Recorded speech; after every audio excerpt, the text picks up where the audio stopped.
Welcome to the affiliate interview series by StatsDrone. Today, we are chatting with Garrett Graff of Reach Creator, talking about SEO strategies for a case study for onlinebet.com. Let's get to it. Welcome to the affiliate interview series. And today's guest, we're talking with Garrett Graff from Reach Creator. I'm going to pass it off to Garrett to do an introduction. Oh yeah, hey guys, thanks for having me, John. Really appreciate it. Yeah, like John said, I'm at Reach Creator, head of account service. We offer link building as a fulfillment service. Um, just about any types of links that you need under the sun. Uh, we are pretty, we actually years ago we got our start in the online gambling space, and as luck would have it, we've just kind of grown into a proper agency over the years. Uh, yeah, so feel free to reach out if you're looking to do any link building. It's one of my favorite industries to harken. So, it's very exciting, a lot going on. So definitely a fun space to be in right now. Yeah, I think a lot of people refer it to as the golden handcuffs type of industry. It's once you get inside, it's pretty difficult to leave. I think we know that there's enough money to go around, and it's a relatively small industry in terms of number of people that are involved. But we know year after year, I mean, everything is just constantly growing. Mm-hmm. So today, what we're going to do is kind of more like a case study and challenge. So I'm working on a project as a paid client for a new website that's technically launched, and it's onlinebet.com. So it's a pretty big, interesting domain. And the challenge is to kind of go over SEO strategies of, what could or should you do with a site like this.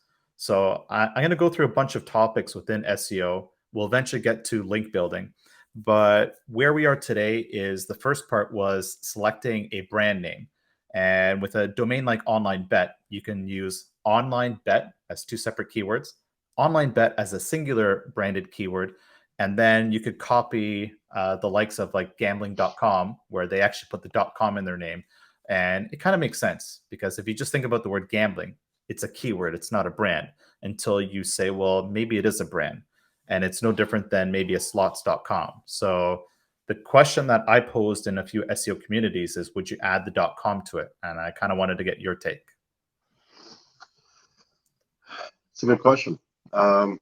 It's interesting you bring up slots.com, or someone might just, Google play slots or something like that, use as a couple word anchor, or a keyword rather, an anchor. But over time, that's definitely a site that people think of slots.com, not just slots. And I think it would really depend on, personally, whether are you going to be taking all that time to build up a brand, or is this something more you're holding on to temporarily, maybe, if that makes any sense, where, brand recognition takes time, unless you just got infinite amount of money and just get it all over the place and, just bam, bam, bam, you got it everywhere. But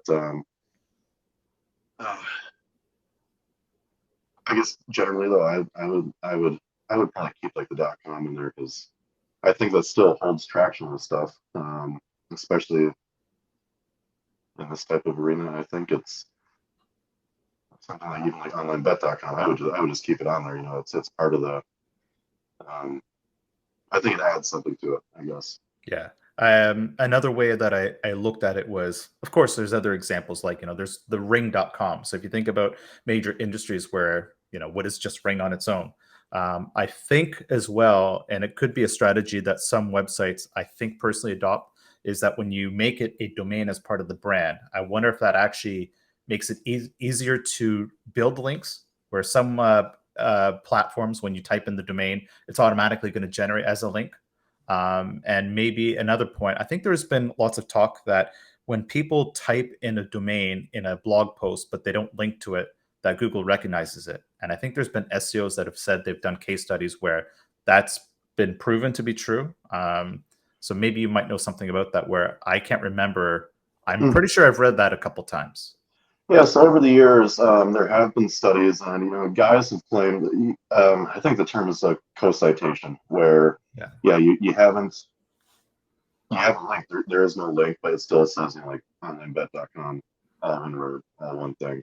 And, allegedly Google is supposed to pick up on it as a co-citation, it is important, and obviously in this sense, it'd be a branded term, which I'm a very strong opinion, and just doing link building all these years, that brands tend to do better, especially these days, than just unfortunately, like, affiliate SEO is just getting harder and harder, and which is a fine thing, but branded stuff, when you're picking up those co-citations, I think Google is able to pick up on, oh, it's still onlinebet.com. Maybe the guy that wrote the article just forgot to link to it, or um, whatever the chance may be. Just, I think Google will pick up on that. Yeah. And I think as well, I mean, the best example in the iGaming affiliate space is really the gambling.com group, where I forget how long ago that domain was purchased. I think it went for a lot of money, but I think it's actually done well for them. Now that's also giving the domain credit for the success of their business, where I think it's probably more the other way around, but I'm pretty sure they were happy with their choice of acquiring that domain and Yeah, running with it. yeah. Actually, I don't know why it just brought up very nostalgic memories in my mind of, like 20 years ago as a kid, not necessarily just like typing in gambling, but having that very simple one word exact match domain, where like videogames.com, or anything like that, just simple, easy to remember, brandable. Can never go wrong with something like that, I think. Yeah. Only if you registered that domain in high school. That would have been a fun way to start life. Yeah, a lot of them. Yeah. All right. So the next one I want to jump into is the topic. And in terms of like what kind of content could or should go on this site. And I spent some time thinking about it, where I did a survey and I said, would you be interested in industry news?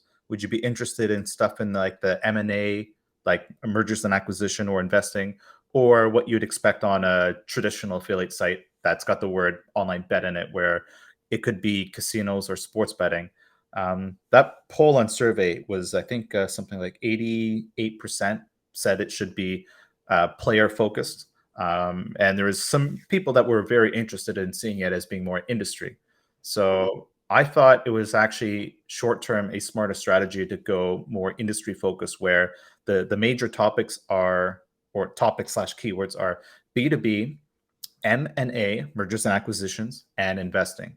And my logic for that is, I'm not saying iGaming is oversaturated, but it goes without saying, if you want to either take some time to not just grow a brand, like you said, which also takes time, but try to rank for any of these keywords is not easy. Just because you have access to an amazing domain doesn't mean you're going to get those instant rankings.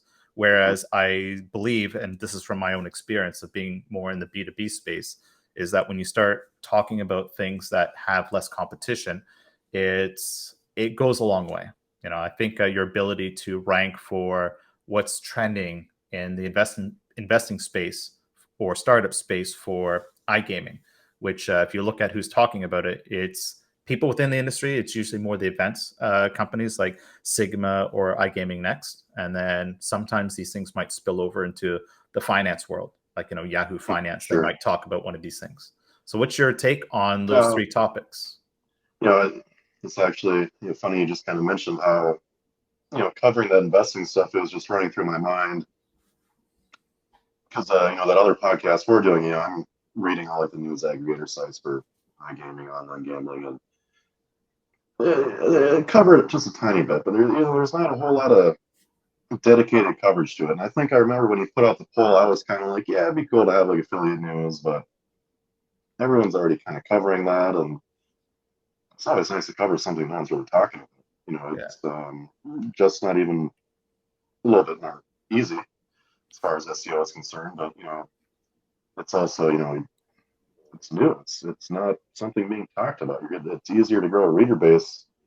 I don't want to call it a tangent subject, but it's definitely directly related, but it's not covered. It's just fresh and not the same old. New slots game came out today. So, Yeah. I mean, that gets dry. And I mean, even as a niche, I mean, the amount of websites covering slots, news, and new slots, and the entire category of slots, which I think you have maybe 10,000 you could publish. That's a lot of work to do. And Even Yeah, if you want to do that, it's I think it goes without saying, it's either do something niche, or if you're going to compete in a competitive space, do something that's going to stand out, so your content isn't just going to get drowned out. And we're not going to spend too much time talking about AI content, but I think we've both seen some charts about how much written content gets produced year after year. And I think where we are today, it's like this year, it's on pace for destroying all of 22. Like the last 5 years of content produced is going to right. be blasted in this year alone with just AI. So Hmm. Yeah, it's a wild time to be alive.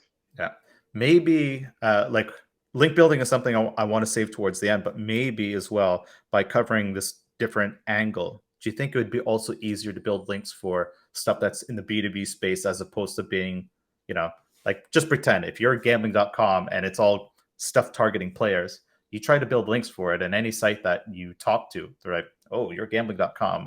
We need to charge you some Right. money for, because this is your affiliate site.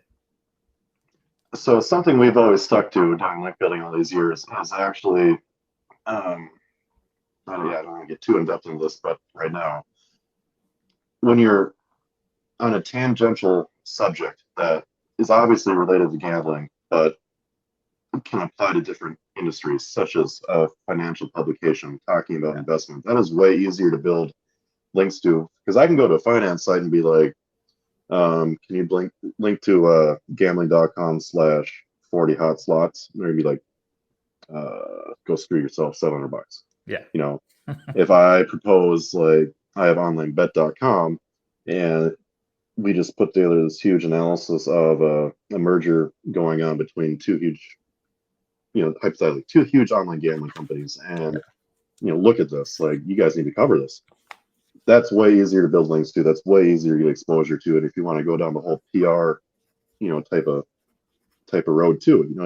It's way easier than just run of the mill stuff. Yeah. You just gave me an interesting idea, which there's an app that I'm using, and I'm surprised that a lot of people haven't heard about it. So obviously, in the gambling space and people that focus on the B2B news, it's always draws a lot of interest when yearly and quarterly results come out for publicly traded companies. These are public companies that are game providers, aggregators. They are online gambling operators like casinos, sports books, and then of course they are the affiliate sites. And when they come out, there's actually a lot of insights you can gain from these reports. And people are doing podcasts where they just share that. And I think it would be really interesting to have a list of, like, well, who can I follow on this list? And the app in question that I pay attention to, which is really cool, is called Quarter. I think it's QUARTR. So it's an app, and what's cool is that you can follow companies, but you can also listen to their announcements of their takedown of their actual earnings and everything, like it's a podcast.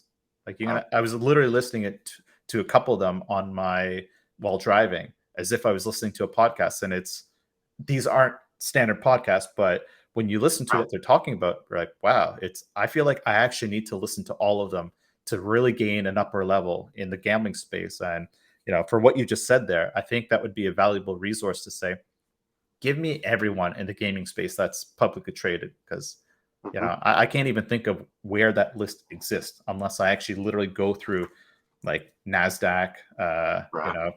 just like all the major marketplaces. Yeah. And yeah, is anyone even aggregating that data now, specifically? Well, that's the next question, and I think that becomes both an interesting content piece, which helps Hmm. you for link building. I Yeah. think to be able to summarize it, like I was listening to Rake Tex. Um, there's a couple other ones that came out. A Crowd, they came out. So some of the data overlaps, and if you can actually combine that data and go, what's trending across? I'm just going to make something up, like 5 major affiliate companies, where if they're saying this is how many NDCs, new depositing customers, or FTDs, whatever you want to call it. Unfortunately, we've got 2 acronyms for the same thing. I mean, if you can actually map out what's happening over month, quarter over quarter, with 5 companies, you're going to get a really interesting insight as to what the industry looks like, or what are the big fish doing. I mean, Hmm. we could not understand if these big fish are really swallowing everything, but the fact that these major companies are Almost all of them. I can't think of one that's maybe stuttering in growth. They might not all be trending upward in the right direction for revenue, but they're all still growing. I mean, that's one Sure. number that barely goes backwards. It's usually it goes forwards. Yeah. Yeah. I think that's a good point. Yeah. Okay. I think we kind of indirectly covered the content part. I was just thinking out loud where it's like, well, what are the different angles you can cover? And it's almost infinite when you talk about B2B. But I think you're right. Like we'll segue into the link building part where if you talk about finance, it's like, could you get Yahoo to link to one of your finance pages? That might be a lot easier if you do what you just said, which is create some sort of interesting data or report or analysis that no one's really talked about, where someone can be like, that's interesting as hell. And I'm going to link to it without even thinking that, like companies like that, they link to relevant sources.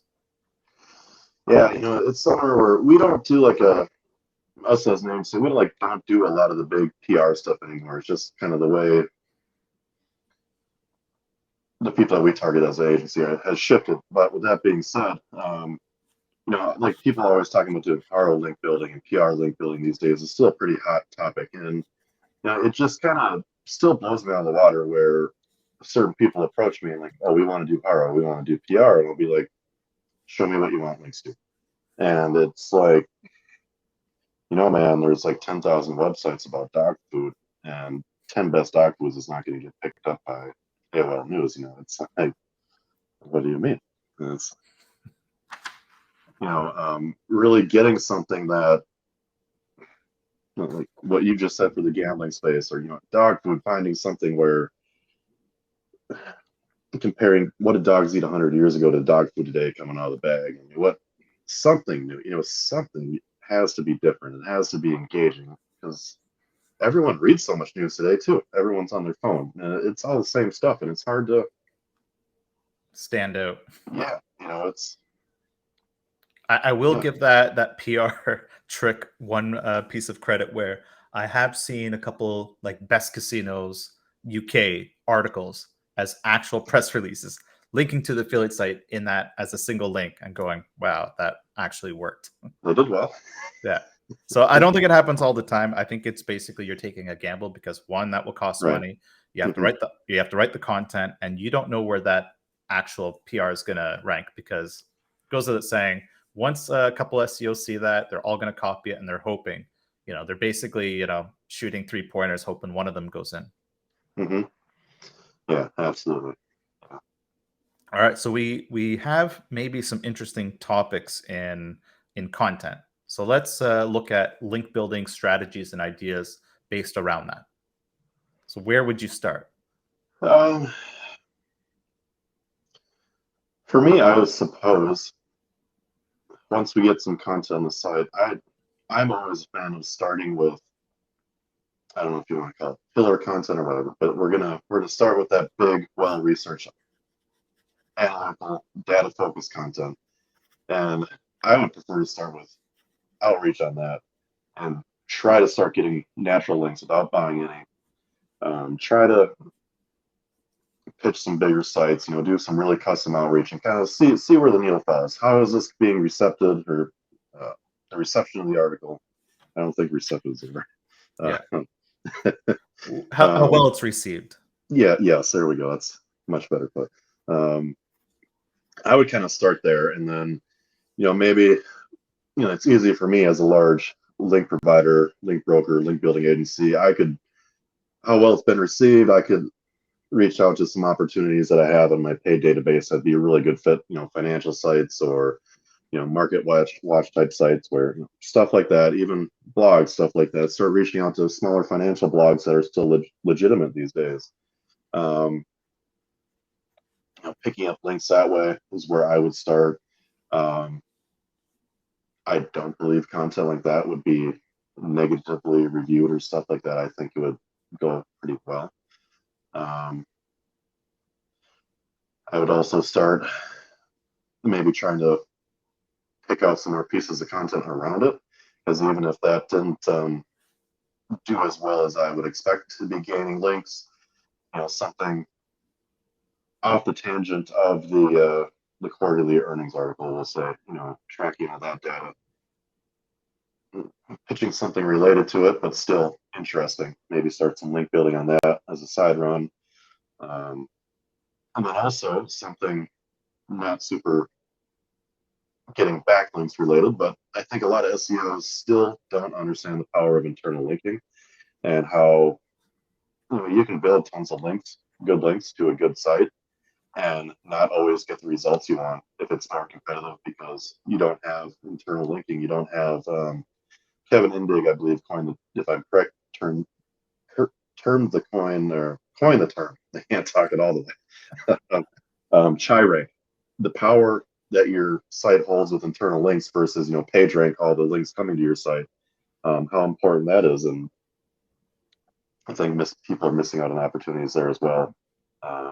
You have your supporting content and those internal links going back to your big quarterly earnings analysis page where those anchor texts on your own site linking to it can pump up rankings as well. I don't want to get too far out there and stuff, but yeah.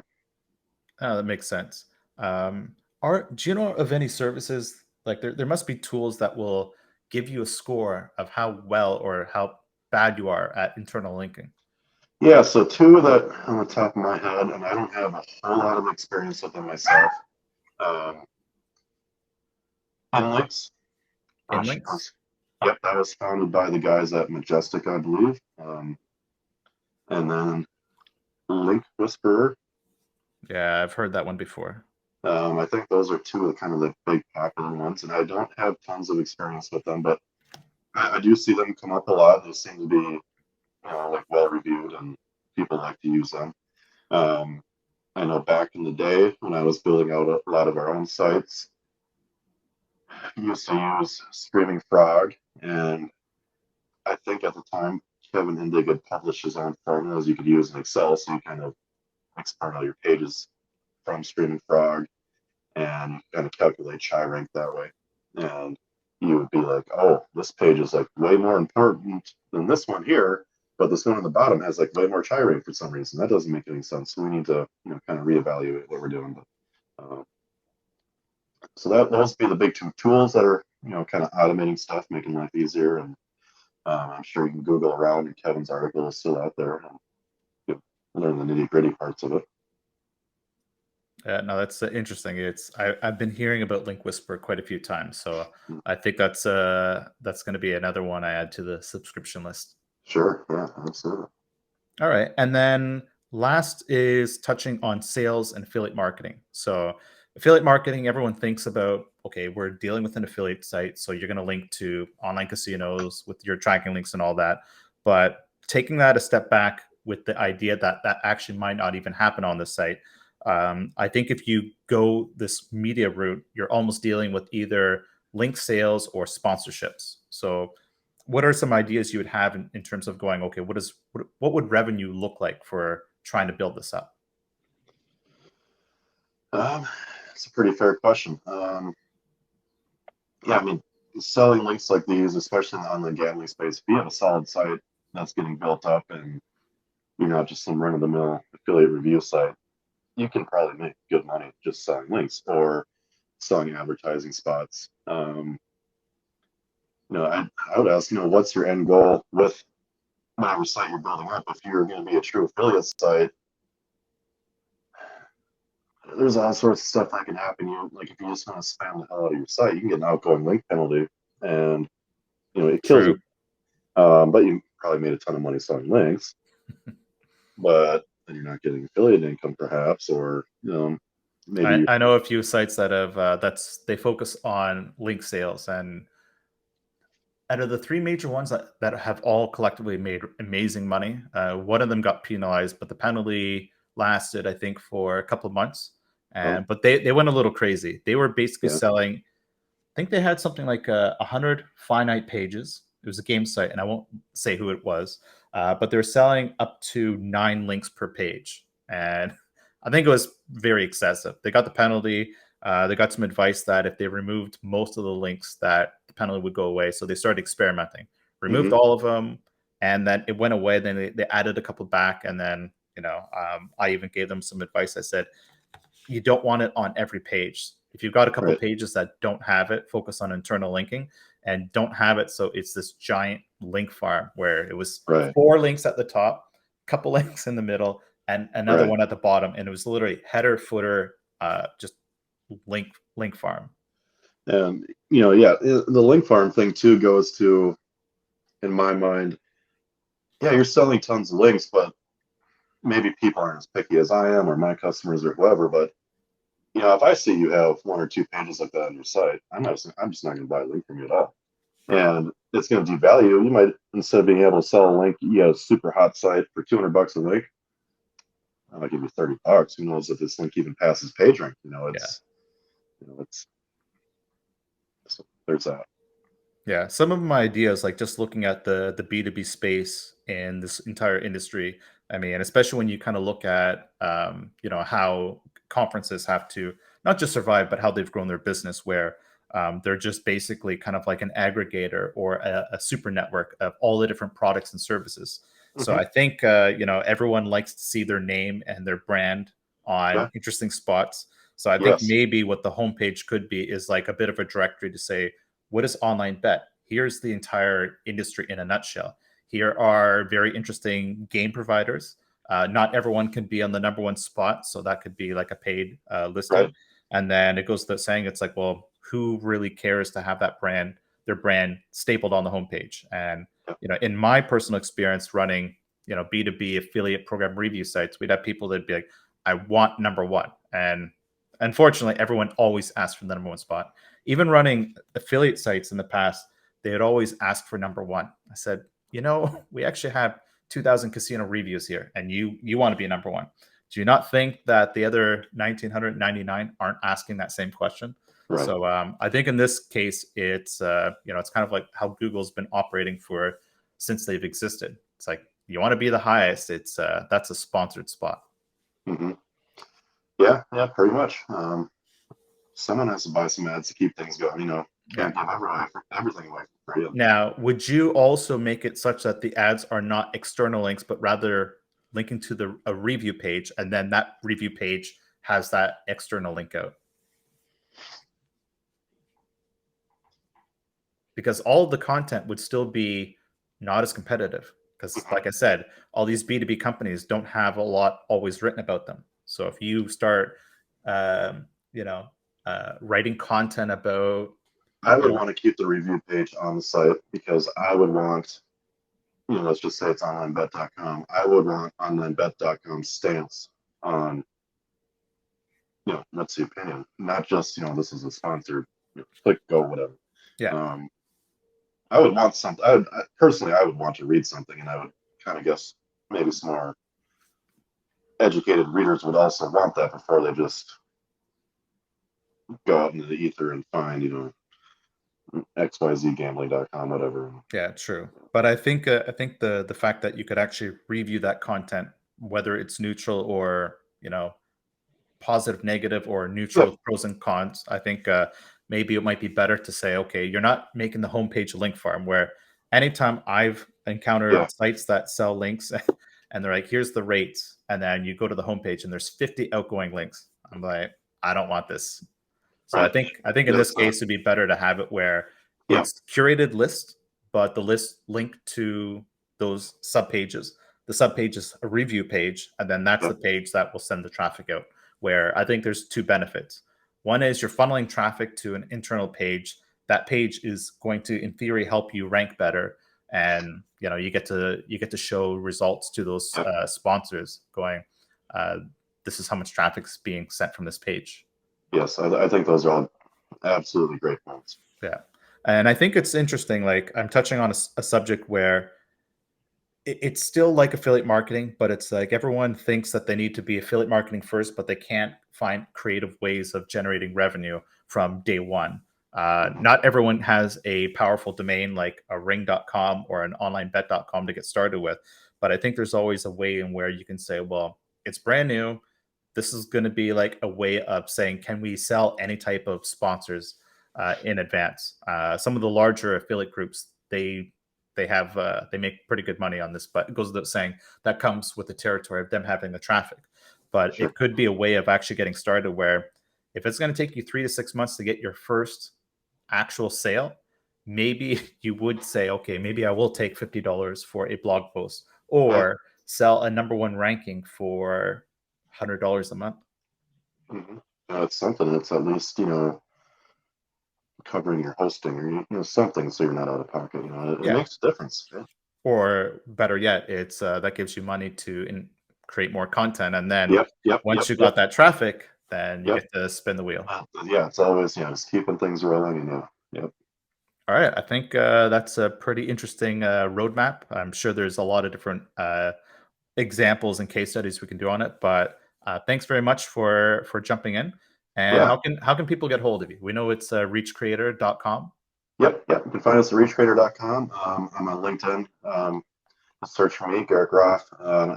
Sometimes I'm hard to find because there's a very popular American journalist with my exact same name, but should be able to find me. I'm on LinkedIn. You can find us on Facebook, the iGaming Gold Rush group, or on LinkedIn as well. Kind of always behind the wheel on the growing that group, but that'll be exciting to grow. And those are kind of the best ways to find me. Feel free to send me a friend request or connection on LinkedIn. So Awesome. We will add all of those details in the show notes. Thanks a lot for joining. yes, thanks, man. Thanks for having us. Really appreciate it. Thank you so much for listening. And if you could do me a massive favor, give us a comment or rating wherever you listen to this podcast. It would be a great help, and you're going to help us hack that algorithm so we can get more subscribers. Thank you so much.